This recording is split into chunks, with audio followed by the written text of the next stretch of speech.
राधे राधे। जय श्री कृष्णा। इंदिरा एकादशी व्रत कथा। आश्विन माह के कृष्ण पक्ष की एकादशी तिथि को इंदिरा एकादशी का व्रत होता है। पौराणिक कथा के अनुसार जो व्यक्ति इंदिरा एकादशी का व्रत रखकर भगवान विष्णु की पूजा करता है उसके पितरों को मोक्ष की प्राप्ति होती है। मृत्यु के बाद उसे भी स्वर्गलोक में स्थान मिलता है। यदि आप अपने पितरों को तृप्त करके मोक्ष दिलाना चाहते हैं तो आपको विधि विधान से इंदिरा एकादशी का व्रत करना चाहिए। पूजा के समय इंदिरा एकादशी की व्रत कथा जरूर पढ़ें। इससे व्रत पूर्ण होगा और पुण्य लाभ भी प्राप्त होगा। व्रत कथा इस प्रकार है। सतयुग के समय में महिष्मती नगर पर राजा इंद्रसेन का शासन था। उसका राज्य हर प्रकार के सुख और सुविधाओं से भरा था। धन और धान्य की कोई कमी नहीं थी। एक दिन नारद जी इंद्रसेन के राज दरबार में प्रकट हुए। देव ऋषि को देखकर राजा ने उनका आदर सत्कार किया और उनके आने का कारण जानना चाहा। तब ऋषि कहने लगे कि हे राजन, आप आश्चर्य देने वाले मेरे वचनों को सुनो। इस पर नारद जी ने कहा कि वे यमलोक गए थे जहां पर तुम्हारे पिता से मुलाकात हुई थी। उन्होंने तुम्हारे लिए कुछ संदेशा भेजा है। नारद जी ने इंद्रसेन को बताया कि वे एकादशी का व्रत करते थे। किसी कारणवश उसमें विघ्न पड़ गया था। उसकी वजह से उनको यमलोक में यमराज के निकट समय काटना पड़ रहा है। यदि तुम चाहो तो इंदिरा एकादशी का व्रत विधि पूर्वक करो, जिससे उनको मुक्ति मिल सकती है और वे स्वर्ग में स्थान प्राप्त कर सकते हैं। इतना सुनकर राजा इंद्रसेन ने नारद जी से कहा कि आप इंदिरा एकादशी की व्रत विधि बताइए, उसके अनुसार ही वह व्रत करेगा।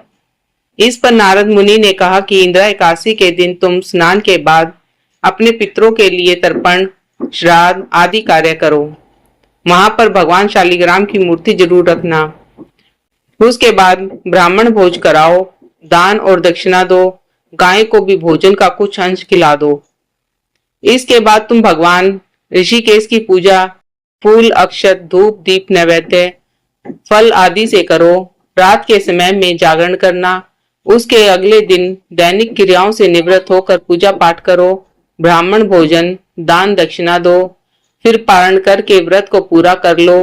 नारद जी ने इंद्रसेन से कहा कि तुम विधि विधान से इंदिरा एकादशी का व्रत करोगे तो तुम्हारे पिता को अधोगति से मुक्ति मिल जाएगी।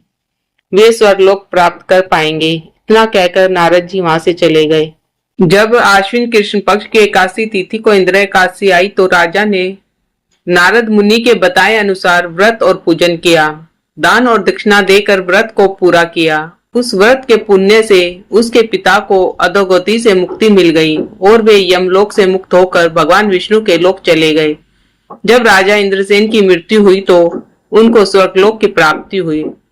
बोल लक्ष्मी नारायण भगवान की जय, विष्णु भगवान की जय, शालिग्राम भगवान की जय। इंदिरा एकादशी का महत्व। पितृपक्ष में आने वाली एकादशी को इंदिरा एकादशी के नाम से जाना जाता है। इस दिन एकादशी का उपवास करना चाहिए और विधिवत रूप से भगवान विष्णु और माता लक्ष्मी की पूजा अर्चना करनी चाहिए। साथ ही इस दिन पितरों के नाम का दान व श्राद्ध कर्म करने का विशेष महत्व है।